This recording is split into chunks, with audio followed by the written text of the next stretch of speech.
እስር ቤት ውስጥ ገብቶ መጣል ብቻ ሳይሆን የጴጥሮስ አስተሳሰር እንዴት ነው የሚታሰረው? ጴጥሮስን ያስተኙትና በቀኝና በግራው ሁለት ወታደር አጠገብና አጠገቡ ይተኛል። ከዛ ሰንሰለቱ አንድ ላይ ነው የሚጠቀለለው፣ ለብቻ አይታሰርም። በሆነ አጋጣሚ አጠገቡ የተኙት ወታደሮች እንቅልፍ ቢይዛ አይዛቸውም። በስተት ለ6 ሰዓት የገባው ከቤተ መንግስት ነው ተዛዙ እንቅልፍ ይዞ። ምክንያቱም ሰውየው አመለጠ ማለት እሱ ነው የሚሞተው። ስለዚህ እንቅልፍ ይዞ ህይወቱ ነው፣ ተረኛው ሰውዬ ነው የሚገደለው። ስለዚህ ቁጭ እንዲ አብረው ታስረው ቁጭ። ኢንኬዝ ግን እንቅልፍ ቢይዛቸው ለመውጣት ሲነቃነቅ ይነቃሉ። አብረውት ነው የሚታሰሩት። ከዛ ነው በሚቆልፉት። እኔ በጣም እንዲገባኝ መጸልያው አንዱ ቃል ጴጥሮስ ተኝቶ ነበር የሚለው ቃል እንዲገባኝ ይጸልያለሁ። ነገ ሊሰቀል ነው ይልና ዛሬ ተኝቶ ነበር ይላል አይደል? ከቤተ መንግስት እኮ የሞት አይደለም የራት ግብዣ ቢመጣላ አተኛ። ነገ እራት አለ ቢባል ምንድነው? ምን አውርቼ ነበር? ምን ተሳስቼ? እንቅልፍ አይዝም። እንኳን ትገደላለማ ሳይመጡ ነው የምትሞተው። ቀድመ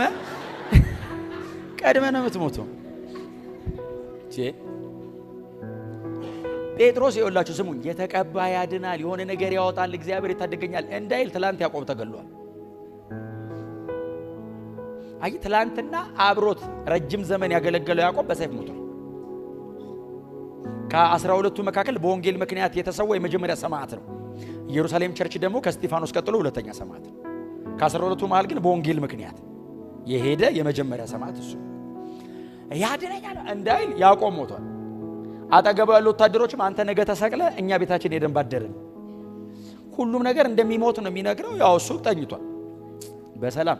እስር ቤት ለእንቅልፍ አይመችም። ያው ታስራችሁ የምታውቁ ሰዎች ታውቁታላችሁ። በወንጌልም በምንም ታስራችሁ የምታውቁ ሰዎች ምንም አያስተኛህም። ፍራሽን ለማለት እንትኑ ላይ መሬት ላይ እኮ ነው የሚተኛው። እንቅልፍ ይዙታል። በዚህ በኩል ይደገፈዋል አንዱ። ያ እንቅልፍ ያልጋ ጉዳይ አይደለም። እንቅልፍ ያው እግዚአብሔር የሚሰጥ ነው። ዳንኤልም አንበሳ ጉድጓድ ተኝቷል። ይሄ እንኳን ከሰው ጋር ነው የተኛው። ከአንበሳ ጋር ይተኛል አይደል? አንበሳ እኮ ሲል ለሊት አንበሳ ሲል የምድር መንቀጥቀጥ እኮ ነው የሚያስነሳ ሲል። የጻድቅ እንቅልፍ እኮ በአንበሳ ገሳት ራሱ እኮ አይረበሽ።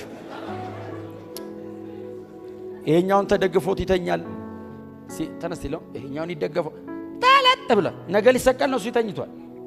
እኔ በሆነ ነው የምላችሁ እንዴት እንቅልፍ ያዘው አላውቅም። እንግዲህ አሁን ሰሞኑን ትንሣኤ ሙታን ስላለን ጠይቀዋለን ስናገኘው ተኝቷል። መጽሐፍ እንደዚህ ይላል አይደል? በቤተ ክርስቲያን ስለ ጴጥሮስ ወደ እግዚአብሔር አጥብቆ ይጸለይ ነበር። የቸርች ቤት ስራ ይሄ ነው አይደል? ወደ እግዚአብሔር ጸሎት ወደ ጎን አይደለም ወደ ላይ ነው። ወደ እግዚአብሔር አጥብቆ። ጥብቀ ጸሎት ማለት ጥቂት ደቂቃ በኃይል መጸለይ አይደለም። ጥብቀ ጸሎት ማለት መልሶ እስኪመጣ መጸለይ። ጥብቀ ጸሎት የሚያልቀው አንተና መልሱ ተጨባብጣችሁ ነው የምትጨርሱት። መልሱ ሲመጣ ተጨባብጠ ነው ወጥተህ የምትሄደው። ስለዚህ ምን ማለት ነው? ጥብቀ ጸሎት ማለት ጌታ ሆይና አንተ ካልመጣ መምጣቴ ነው። ወይና ወይ ወሰደኝ ነው። በቃ እንደሱ እኮ ነው አይደል? ዳዊት ምንድነው ያለው? መዝሙር 42 ላይ ነው ዋለ ወደ ውሃ ምንጭ እንደምትናፍቅ አቤቱ ነፍሴ አንተን ተጠማች ይልና አምላክህ ወዴት ነው ባሉኝ ጊዜ እንባዬ ቀንና ሌሊት ምግብ ሆነኛል። ምን ማለት ነው? አንተ እስክትመጣ ድረስ ምግብ ትቼ እንባ ጀምሬያለሁ መብላት አለው። ሰው ደግሞ እንባ እየበላ አይኖርም። መምጣቴ ነው አሉ። አንተ ካልመጣ እኔ ሰሞኑን ብቅ እላለሁ ሲለው እግዚአብሔር አይ ቆይ አንተ አልጨረስክም ብሎ መጣ። ጥብቅ ጸሎት።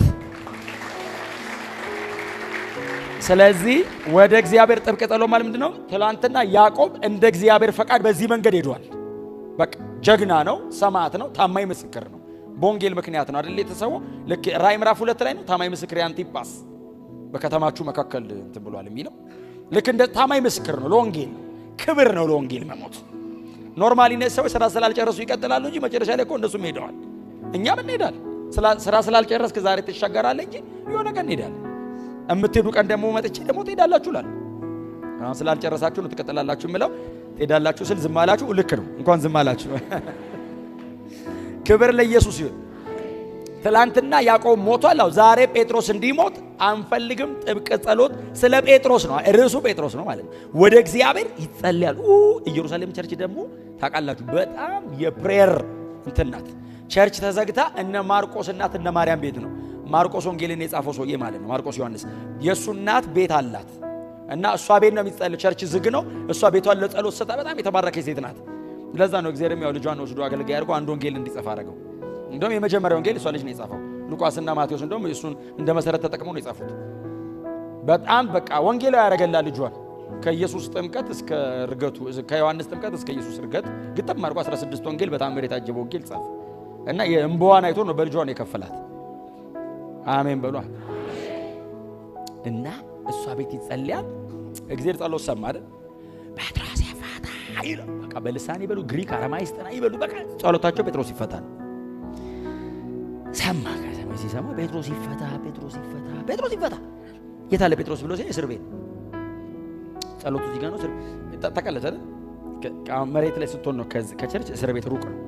ከላይ ስታይ ግን ጸሎቱ እዚህ ጋር ነው፣ እስር ቤቱ እዚህ ጋር። ስለዚህ አሁን ይሄን ሰውዬ ከእስር ቤት አውጥቼ እዚህ ባመጣው ጸሎቱ ያልቃል። አለበለዚያ እረፍቱን አይሰጡማ። አይ እረፍት አይሰጡትም። ይሄ ሰውዬ ተፈቶት አልመጣ ብለው በቃ ጾም ጸሎት ይዘው እያበዱ። ከዛ እግዚአብሔር አንድ መልአክ ጠና አቤት ጴጥሮስን አየው፣ አውጣው። ከዛስ አውጣው፣ እስከ በር ድረስ አውጣውና ተመለስ። ከበር በኋላ እሱ ኢየሩሳሌምን በወንጌል ስርጭት በደንብ ስለሚያውቃት ውስጥ ለውስጥ ይሄዳል። መልአክ ዋና መንገድ ነው የሚመርጠው። እሱ ናቴ በወንጌል ስርጭት ያውቃታል። ኢየሩሳሌምን ውስጥ ለውስጥ ይሄዳል። አንተ ከእስር ቤት አውጣው። ከእስር ቤት መውጣት ነው የማይችለው። ካወጣው መሄዱን ለሱ ተወው። እማትችሉትን ይችልላቸዋል። አዎ አሁን ከእስር ቤት ማውጣት ማንም አይችልም። አውጣው። ከወጣ በኋላ ግን ቶ እሱ ይሄዳል አለው። በደንብ ጮክ በሉና እማልችለውን ይችልልኛል፣ የምችለው ላይ ይተወኛል በሉ። አንተ ካወጣ በኋላ መሄድ ይከብዳል። ከዛ መልአኩ ፈልጎ አገኘው አይደል የሚለው አይደል? ጴጥሮስ ያለበት ክፍል የጌታ መልአክ ተገኘ ነው የሚለው። አይ ከላይ ሲሆን ቀጥታ ነው፣ ቱ ዘ ፖይንት ነው። እግዚአብሔር ችግርን ፈልጎ ያገኘው ምንጩ ላይ ነው የሚቆመው። እና ሰውየው ያለበት ክፍል መልአክ ገባ። መልአክ ደግሞ እንደምታውቁት ወታደር አያውቅ፣ ችግር አያውቅ፣ የሰንሰለት ትልቅነት አያውቅ። ሰንሰለቱን እንዴት ላድርገው እባክህ አይል፣ ሰንሰለት አይነካ። ጴጥሮስን ሲነካው ነው ሰንሰለቱ ወደቀ የሚለው። ቢዝነሱ አይደለም ለመልአኩ ሰንሰለቱ፣ ጴጥሮስን ማውጣት ነው ፕሮግራሙ። እስቲ አሜን በሏ። ሄሮድስም የሄሮድስ ትእዛዝም የመልአኩ ፕሮግራም አይደለም። እዚህ ውስጥ አያውቀውም። መልአኩ የሚያውቀው ጴጥሮስን ከእስር ቤት አውጥቶ ደጅ ማቆም ነው። ከዛ ጨርሻለሁ ብሎ ወደ ቤቱ መሄድ ነው። አምልኮ አቋርጦ ነው የመጣው። ቶሎ ስራ ጨርሶ መመለስ አለበት። ከዛ መጣ። ጴጥሮስ እናት የለህም ተብሏል። ወጋለ መልአኩ ሲመጣ። ይሄ እንኳን በዚህ እንኳን ኤልኢዲ እንዲበርቷል። መልአክ ሲመጣ እግዚአብሔር ያሳየ በቃ ወጋለ። እኔ ጴጥሮስ እሺ ተኝቶ ነው። እኔ እንትኖች ወታደሮቹ ምን እንደሆኑ አላውቅም። ያው የመጽሐፉ ኢንቴንሽን ስላልሆነ አልነገረንም። ይሞቱ ይተኙ፣ ለጥቂት ደቂቃ ሞተው ይሁን እንዳያዩ ይከልከሉ አላውቅም። ግን በቃ በሰላም ጴጥሮስ ብቻ ነው ያለ። ገባ ጴጥሮስ ሲለው አይሰማም። ዲፕ ስሊፕ። ይሄ አልጋችን ላይ ምን ሞተበት ሰዓት አለ አይደል? እንደዛ በቃ ያለምላ ተብሏል። ጎኑ አረገው። ጎንህን እንኳን መልአክ ሰው ሲነካ ራሱ እንዴ ነው የምጮኸው። መልአክ ሲነካ ደግሞ እንደ ጓደኛው ነው የሚነካ። አምልክ እንጂ ከእንቅልፍ አይደለም ከሞት ይቀሰቅሳል። ነፍስ ድረስ ነው የሚነካ። እዚህ ጋር አጥንትህን ብቻ እንዳይመስል፣ ሪብስን ነክቶ ማስጮ እንዳይመስል ሲያደርገው የእግዚአብሔር ኃይል ግን እንዴት እንደሚደንቅ። አሁን ኃይል አለፈ አላለፈ የሚል የለውም እኮ። ሲነካው ግን የእግዚአብሔር ኃይል ለማለፉ ምልክት ሰንሰለቱ ከእጅና ከእግሩ ወደቀ ይላል። አልፈታውም። ታውቃለህ? አሁን ኃይል አለፈ የለውም።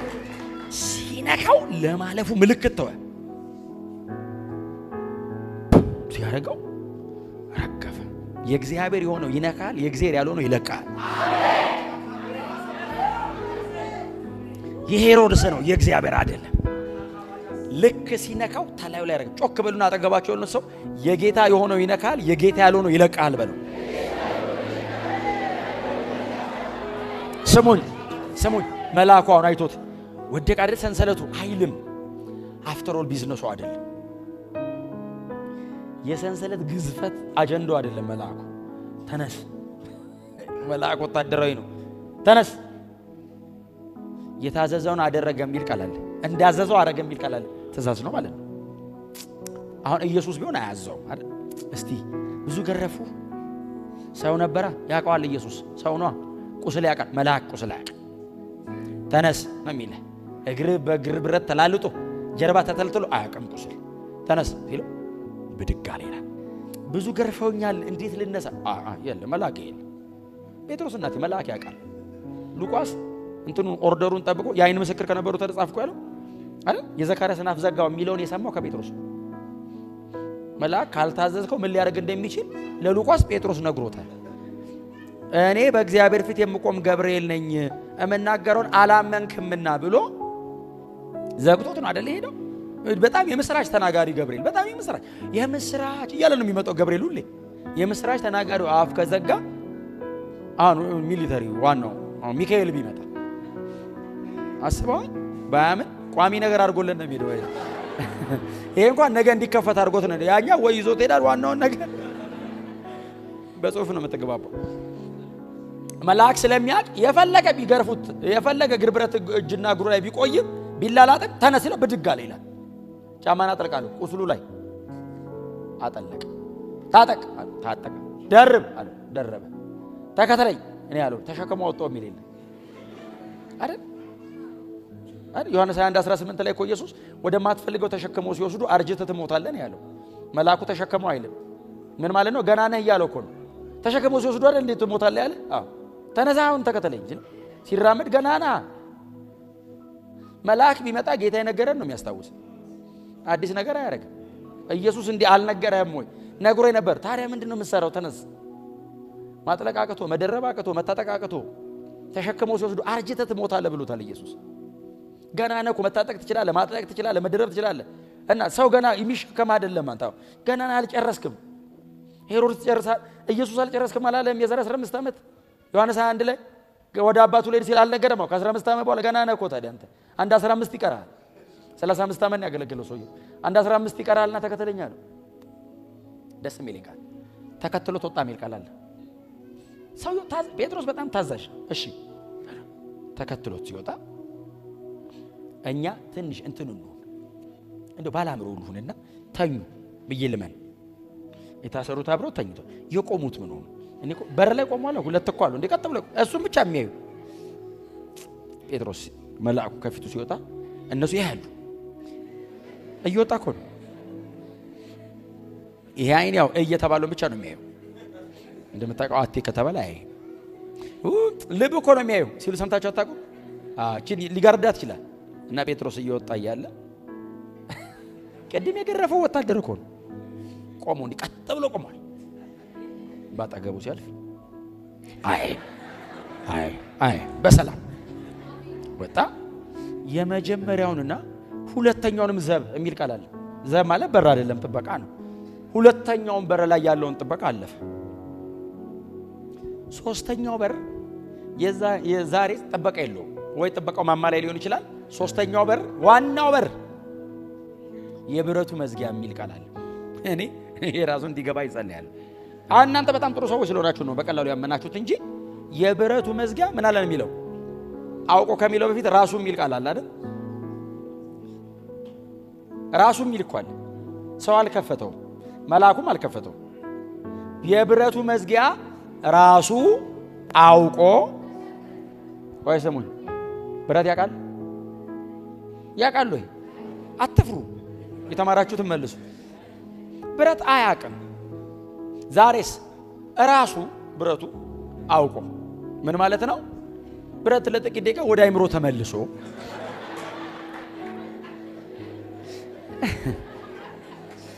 እንደሱ ማለት አይደለም እንዴ? አወቀ ነው እኮ። የብረቱ መዝጊያ ራሱ አውቆ ገብቶ አልገባችሁ ማለት ነው ቃሉ። ዝም ብላችሁ ነበር ማለት ነው ብታነቡት። ራሱ አውቆ ተከፈተላችሁ። በዚህ ጊዜ ጴጥሮስ ራእይ የሚያይ መሰለው። ብረቱ ራሱ ወለል ሲል በህልሜ ነው። ሊከፈት አይችልማ እንዴ እናንተ ባላምሮ ነው እንጂ እንዴ በጣም እንትን አትሁኑ፣ በጣም መንፈሳዊ አትሁኑ። ባላምሮ ነው። ተከፈተ። አይ በህልሜ ራእይ የሚያይ የራእይ ልምምድ አለው ሰውየው። ምዕራፍ 10 ላይ ሸማ ሲወጣ ሲወርድ አይቷል በራእይ። ዛሬ ደግሞ ብለህ ብረት ራሱ ሲያቅ በራእይ ያሳየኝ በህልሜ ነው እያለ እንኳን ሊያምን ማመን እኮ በአይምሮ ሆነ አውቀ ነው። ይሄ እኮ እንኳን ሊያምን የእንትን በእውን መሆኑን አላወቀም። እምታምነው እኮ አይምሮ በስነ ስርዓት ቁጭ ብለን ይሄ እኮ በህልሜ ነው እያለ ነው የተሰራው። አለማመንን አልፎ ይሰራል ማለት ነው። እና ልክ ሲወጡ በህልሙ ነው በቃ እየተራመደ ወጣ። አንድ ስላች መንገድ አንድ ድንጋይ ወርወራ ታክል እንደሄዱ መልአኩ ጴጥሮስ አለው አቤት ስራዬን ጨርሻለሁ፣ አንተም ወደ ቤት ሂድ እኔም ወደ ቤት ሄዳለሁ ብሎት ሚሽን አኮምፕሊሽ ብሎ ወታደር ነው ስራውን ጨርሷል። ታዞ ነው የመጣው ጨርሶ ልክ ካጠገቡ ሲሄድ መልአኩ ከእርሱ ሲለይ ጴጥሮስም ሲረጋጋ ወደ ልቡ ተመልሶ እስካሁን ሀፋፍ በህልሜ ነው ሌሊት አይደል ብርድ ሁለቴ ሲመታው ብንናል ነቃ። ጌታ መልአኩን ልኮ ከሄሮድስ እጅና የአይሁድ ሕዝብ ይጠብቁት ከነበረው ይሄ ማለት ምን ማለት መሰላችሁ? ንጉሱና ሕዝቡ ማለት ድፍን ሀገር ማለት የዚህ ሰውዬ ሞት ድፍን ሀገር ነው የሚጠብቀው። ንጉሱ ብቻ ሳይሆን ሕዝቡም ይጠብቅ ከንጉሱ ከሄሮድስ እጅና የአይሁድ ሕዝብ ይጠብቁት ከነበረው እንዳዳነኝ አሁን ያለ ጥርጥር በህልሜ አይደለም ማለት ዞር ሲል የብረቱ መዝጊያ እውነት ነው የተከፈተው። ለካ የቀድሙ በሙሉ እውነት ነው ያለ ጥርጥር አወቅኩ አለ። እስቲ ጮክ በሉና አሜን በሉ። ያድነናል በእውነት ስንት ሞት ነው እየሰበረ ያመጣ። ይሄ ያው የጌታ ስለሆነ ስለራሳችን መናገር የማይገባን ቦታ ስለሆነ እንጂ እኔ በእውነት በህይወቴ በጣም ብዙ ያለቁ ነገሮችን ጌታ እየቆረጠ ሲቀጥል ምስክር ነኝ። እኔ አድኖናል፣ ያድነናል፣ እንደሚያድነንም በእርሱ አምነናል። ከዘላለም ሞት አድኖናል። እንኳን ምድራዊ ከሆነ ነገር አወጣው። ልክ ወደ አይምሮ ሲመለስ እስር ቤቱ በርጋ አልቆየም።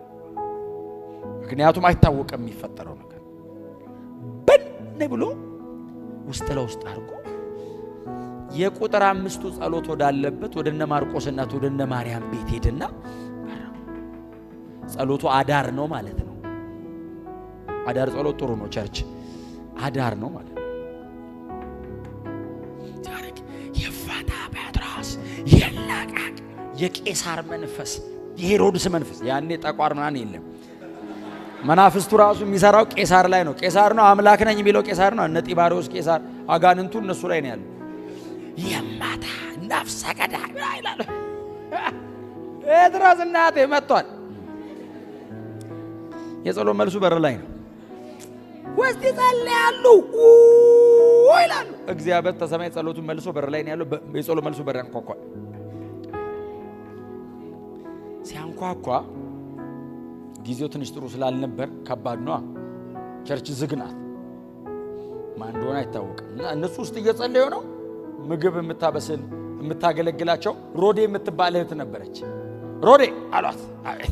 እኛ እየጸለይን ነው፣ እስቲ በረክፈች አሏት። እሷ ጸሎት ከጨረሱ በኋላ የሚቀማመሱትን ነው የምታበስለው። ስለዚህ መዝጊያ ላይ ነው እየገባች አሜን የምትለው። ያ እናቴ እዛ ብትሆን በልሳን ነው የምትጸልየው። ያለኝ ነው የምትሰራ። መርዝ ቢኖረው ራሱ ይፈወሳል ምግቡ። ሄደችና ጠጋ በላ ማን ነው ስትል እንዴ በኢየሱስ ጴጥሮስ እኔ ነኝ ሲል እሷን ጨምሮ ብዙዎቹ ወደ ጌታ የመጡት በዚህ ሰውዬ ነው።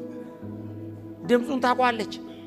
ከምዕራፍ 1 ጀምሮ እስከ ምዕራፍ 12 እሱ ነው እየሰበከ ያለው። ሮጣ ገባች ወደ ውስጥ። ደስቷ ልክ ቢኖረው በሩን ከፍታ እየጸለይንልህ ነበር እንኳን ጌታ ረዳ ትለዋለች። ልክ አጣ አልፏል። ልክ ደስታው ወደ ውስጥ ገባች። ወደሚጸል ሰውዬው ደጅ ቆሙ። ወደ ውስጥ ገብታ የጸሎት ርዕስ ቀይሯለች። ምን ነው አሏት። በቃ እንትኑ በቃ እንትኑ ልጋጋም በቃ ምን ነው መልሱ በር ላይ ነው። ጴጥሮስ መምጣቱን ስትነግራቸው ሰዎቹ እንደዚህ ያሉ መልአኩ ሊሆን ይችላል ሲሏት ሮዴ እንደዚህ አለች፣ የጴጥሮስን ድምፅ አውቀዋለሁ፣ ጸልዬበታለሁ፣ ስጸልይ ነበር። አጋጣሚ አይደለም ይሄ ነገር የጸሎት መልስ ነው። ድንገት አይደለም የሆነው። የሚጸልይ ሰው ነው የሚያውቀው። የጸለየበት ጉዳይ ሲመጣለት የጸለየ ሰው ያውቀዋል። ያልጸለየ ነው ድንገት ሊመስል የሚችለው። የጸለየው ጠይቄ ነበር ይላል እና አረማመዱን አውቀዋለሁ እና ሲመጣ ታውቆኛል፣ ሲያንኳኳው ታውቆኛል፣ ደመናውን አይቼዋለሁ። እግዚአብሔር ነው ነገሩን ወደ እናንተ ያመጣው።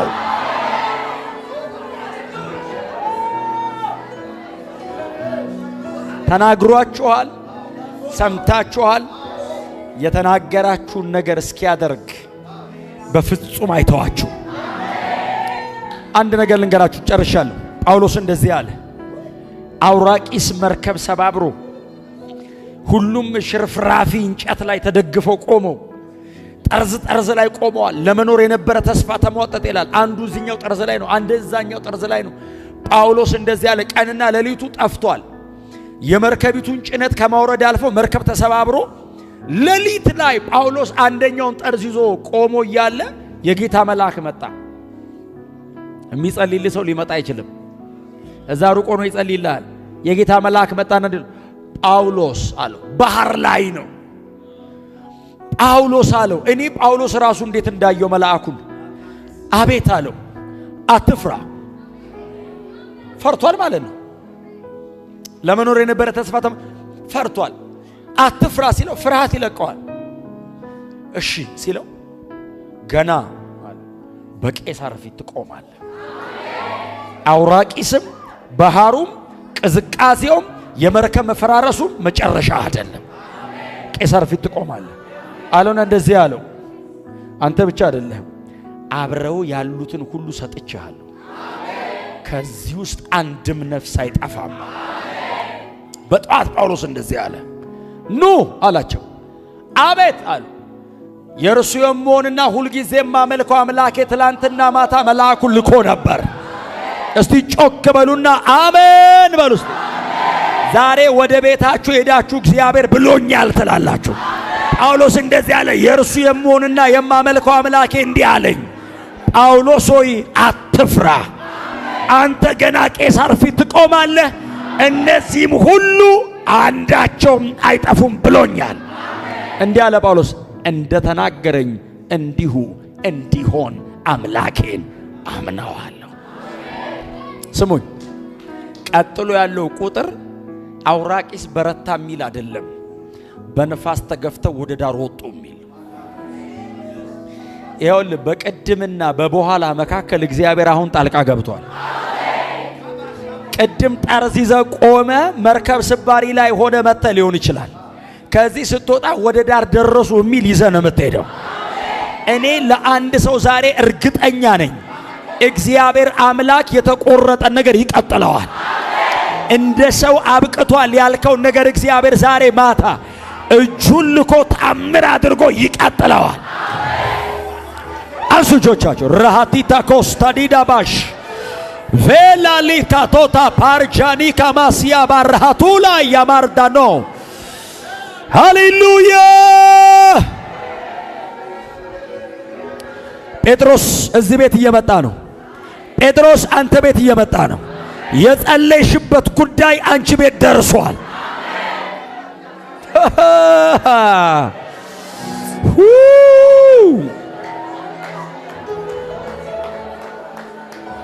ነገ መርዶ አይሰማም። ነገ በማለዳ የሚሰማው የምስራቹ ነው። ነገ በማለዳ የሚሰማው ጴጥሮስ ተፈቷል የሚል ኢየሱስ ያድናል።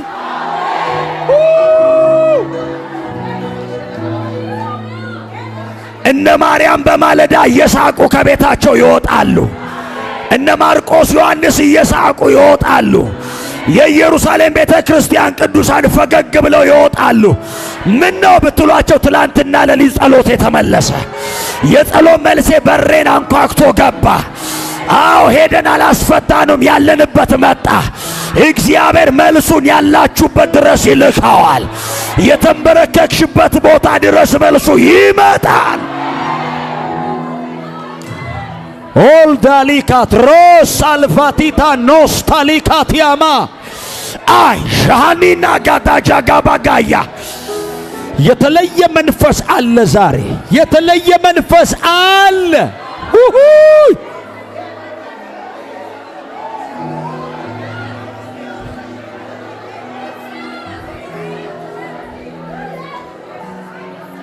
አይ እግዚአብሔርን አንተ አታግዘውም፣ አትረዳውም።